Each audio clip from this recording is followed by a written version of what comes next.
All right, party people, we are back. It's a Zeus, and it is a monoblock.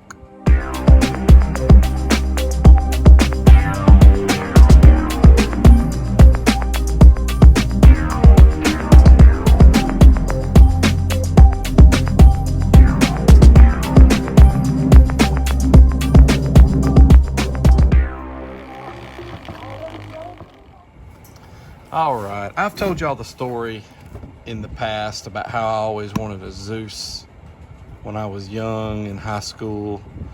I don't know. I talk about that in a video or two. But I was running around saying I wanted a Zeus. I wasn't even familiar with the model numbers. It was kind of ridiculous. I just heard somebody say they were good. And so I run around for a long time saying I wanted one. And as it turns out, those were very good amps. Anyhow, so the Hifonics. I don't know how long this model has been out. I don't think it's been a long time, maybe sometime in the last year or so. But we are talking about that ZRX1216.1D V2. I'm assuming that means version 2. Let's get this thing unboxed. All right, there's that same piece of paper that we see in so many amplifiers from this parent company. Pretty useful. Man, it's ridiculous how many people ask questions about series and parallel and 1 sub and 2 subs and all that. Well, here's a really good diagram right here showing that. What else have we got? All right, I see already this thing isn't very big. I have not taken this out of the box yet. Let's get rid of that foam. So what else is in the box? Silica gel, a couple of stickers, owner's manual. What else? Here's a little white box. What's this all about? What have we got in here? Bass knob. Yeah, little plastic bass knob. Let's take it out. It looks the same. Smooth. It is plastic. I'm not a fan of when they make them like this. It makes it weird to get to that knob. I don't know. It's like it's hard to... I don't know why they would do that. Not a fan. What else is in there? Cord. Anything else? Okay. A couple of Allen wrenches or hex keys and some screws. All right. Y'all don't want to see all that. Y'all want to see the amplifier. I do too. Man, what a little guy. Okay, so this series here must be just a small little, I wonder if it's a full bridge. It's got some weight to it, I will say that, but here's the size of it. It's pretty small. It looks good so far. Is some of this gonna light up? You know, that ZG, what was that amp I did? The ZG1200. I talk about in that video how I always wanted a Zeus. And I liked that amp pretty good, but it's a 1200 that put out like 700. So, come on, wow. All right, finally. Sorry guys. This is a unique design for sure. The look of it, wow. That is very different. All right, so while we're here, these are 4 gauge. I can just tell by looking at them. The remote there looks like 10, and the speaker outs look like 10 as well. Just 1 positive, 1 negative. Designed and engineered in the USA, powered by Hifonics. That's it on this end. Got us an S right there. Y'all let me know what that S means. Let's see, I'll come in nice and close. I don't know what that means. Y'all let me know. You guys are a lot smarter than I am. We got a light over here, power and protect. There's that remote. Low level inputs, left and right. We have a gain, 6 volt to 0.2 volts. Bass EQ, 0 to 9 dB. So it's a bass boost. They do give us a low pass filter and a subsonic, so you can create a band pass. I'm sorry, I say that all the time. Bandwidth of frequencies. If you wanted to start at, say, 20 hertz and go up to, 100 hertz or whatever, you can set these and it won't play those crazy low lows or the mid-range type stuff either. But this is built for subwoofers, so this isn't going to give you the same frequencies that you would need to run your door speakers. Notice here that low pass goes up to 300 hertz.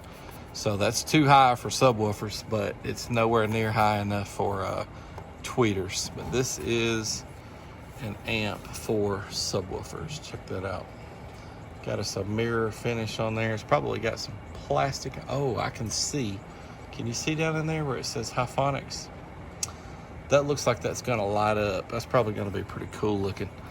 All right, let's get this thing wired up. I'll check that manual for some ratings, and let's see how this thing performs. All right, so the manual does not give any power ratings, but it does mention that you need to use a 60 amp external fuse. So 60 amps of fusing. That's what that other little ZG1200 had. It had one of those 60 amp maxi fuses, and it did 700 watts.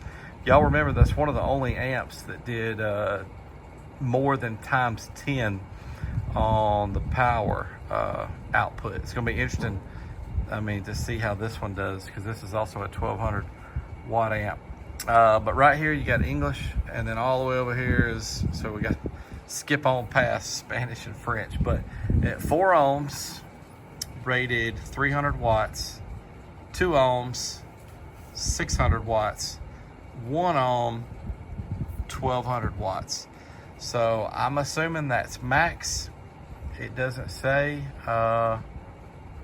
if it's max or RMS, but y'all can see some of the other stuff on there as well.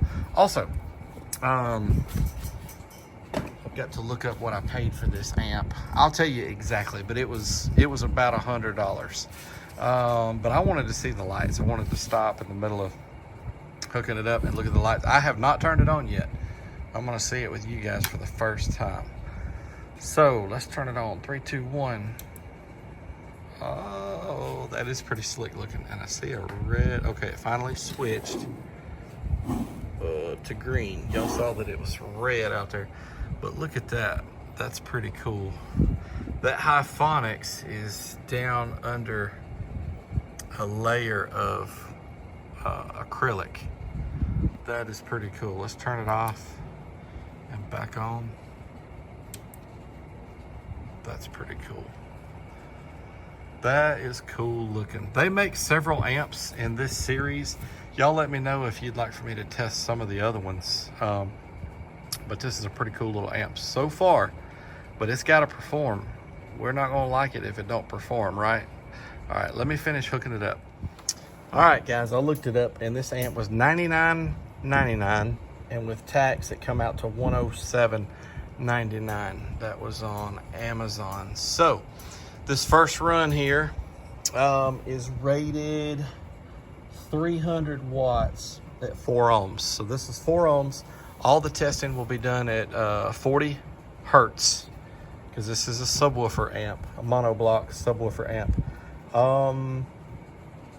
So they didn't tell us. I'm assuming that's a max rating, but are we gonna see 150 or 300? What's it gonna be? Here we go. Let's start the test.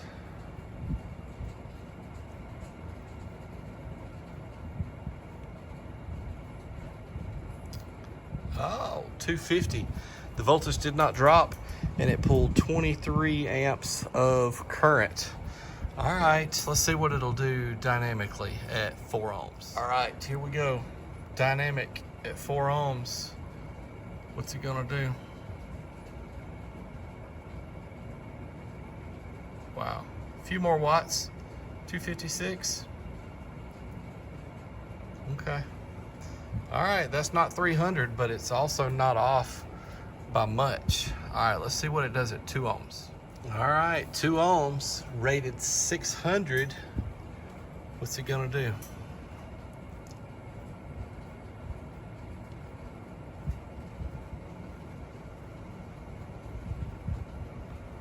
$421. I did see out of the corner of my eye that went to 14.7, and the current draw was 46.7 amps. Okay, not too shabby. It's not 600, but decent power out of such a small little amp. All right, let's try dynamic at 2 ohms. All right, dynamic at 2 ohms. Let's unpause the track. What are we gonna get? 432. Okay. All right, let's move on to 1 ohm. That's what I'm excited about. All right, 1 ohm, rated 1200 watts. Are we gonna get it? Let's see. Here we go.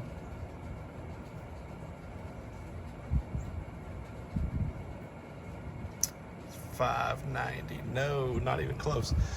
The voltage only dropped to 14.7, and the current draw was 75.7. All right, we're gonna do dynamic, but I'm gonna say this amp doesn't put out as much as that ZG1200. I'll have to go back and look. I think it did just shy of 700 watts, like maybe 690 something. I can't remember. I need to go back and look at that. But let's get on to the 1 ohm dynamic test. All right, 1 ohm dynamic. What's it gonna do?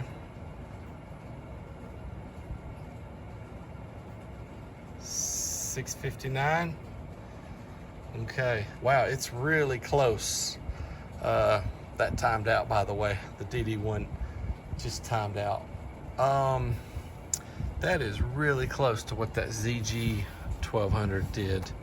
I think maybe the ZG did a little bit more, but pretty cool little amp. We're talking about some okay power. Nothing to get real excited about, but thank goodness it's not 1 or 2 or 300 watts, right? So I tell you what, I've heard a lot of feedback here lately about using those sundown subs instead of the scars. So how about we wheel this over there and hook it up to those 2 sundown 15s. They are in a sealed box, but let's do that. All right, guys, a couple things before I forget. I looked up the old video of the ZG1200 one channel. That amp on my dyno here did 691, so it just slightly higher than this amp. So they are very close, and they got the same ratings at 4 ohms, 2 ohms, 1 ohm, 3, 6, 12. The ratings are the same for both amps. I get asked 2 questions quite often about this portion of the channel. And number 1 is people ask me how I have my settings set. I think specifically when we're listening to the music. And I think the reason they're asking that question is because they can hear some of the mids and stuff that they shouldn't be hearing in the subwoofers. And that's because I do have the filters opened all the way up for the sake of doing dynos and getting all the power out of the amp that's possible. I just have the filters opened up, and so I would not have it. I would have my filters set correctly. I have a CC1, and in my son's vehicles, their amps are set perfectly to the exact frequencies that we want. But for the sake of this dyno, I leave them open, and then when we roll over here to the subwoofers, you can hear some of that. So that's the reason for that. The other question is, I get asked all the time, why we don't listen to the sundowns. And we've been listening to the scars now for what, a couple of years. So I did you guys, you see the red wires right there? That's some Sky High. Those are Sky High as well. But I wired these up today. We're gonna listen to the Sundown 15s today. Keep in mind they are in a sealed box, so they're not ported. But I will tell you this, I've been playing with them off camera, and man, they sound good. And I'm still getting some good excursion out of them, even though they're in a sealed box. So I'm kind of wondering why I haven't done it before now. I've had people say, are those blown? Are they any good? Why don't you play them? All kinds of stuff. And the real answer to that is I just haven't ever run the wires down here to the bench.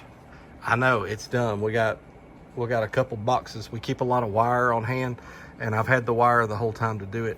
I guess was just too lazy to do so. But let's get to the music. Let's see what we get out of this thing. Let's zero this out. I hope that's not about to time out on me. I've had it on for a while. All right, here we go. Sundown 15s this time.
Well, there we go.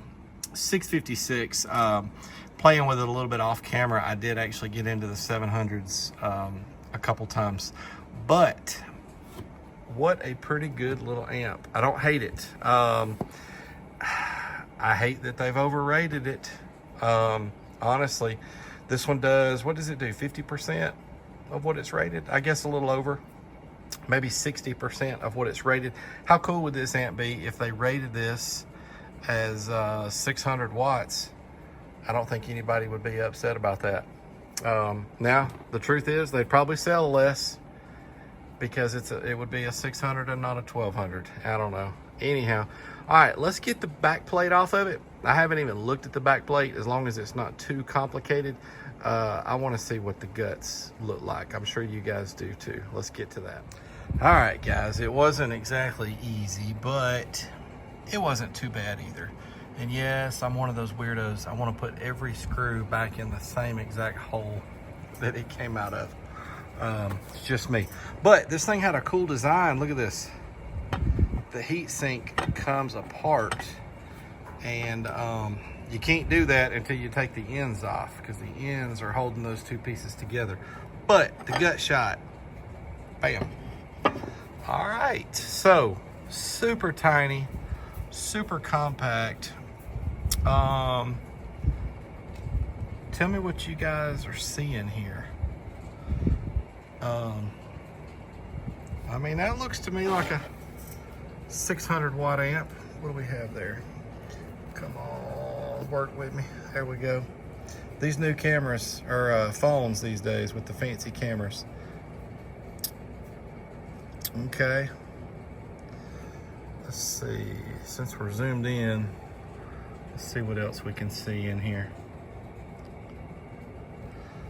All right, let's get on those capacitors. What are we seeing there? Okay. You guys that know what you're looking at, Jason WW. He is an awesome subscriber, and he's one of the techie guys that knows a little bit about this kind of stuff. But Jason or anybody else, is this a full bridge? I'm actually not sure. I'm gonna be honest with you. I don't know if this is a half bridge or a full bridge. But you guys let me know. All right, y'all, we got one thing left to do. All right, guys, here we go. She did 659 at 40 hertz, 1 ohm, uncertified. The card goes in the box with every one of these things, whether it did good numbers or bad numbers. That goofy boss from last week that did 92 watts total, the whole amplifier, it was a 4-channel. Whoever buys that amp will get the card in the box that says 92 watts. If y'all ever wondered how I do on that, it is what it is, guys. I'd rather not sell it than to be dishonest. All right, guys, I have some incredible subscribers. There's a good 1 or 2 dozen of you guys that I interact with every week. It really makes my week to hear from you guys. You know who you are. Anybody that comments on just about every video, and I comment back with you, and we do that fairly regular. Like I said, almost every video at least. I'm talking about you, and there's several of y'all. I can't thank y'all enough for the support. You guys are amazing. I'm having a ball with this. Y'all keep watching. I'll keep making videos. I'm having fun with it. Also, so the amp that I'm gonna film next week is an amp that I've had here for several days. But the 2 after that, I ordered this weekend. They were both recommendations by you guys, and sometimes that's how it goes. You guys will make a recommendation. I'll check into it. If it's something that's in my budget and it interests me, I may purchase it. Several of these amp dynos have been something that you guys suggested. Anyhow, thank you so much for the support. I drop a video every Sunday morning. We will see you next Sunday.